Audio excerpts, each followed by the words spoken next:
Andai kau hadapkan aku pada dua pilihan,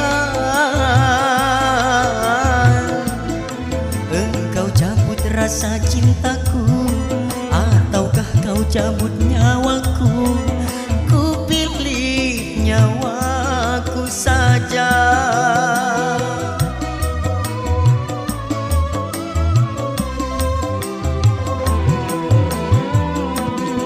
Karena engkau maha cinta dan sayang pada hambanya,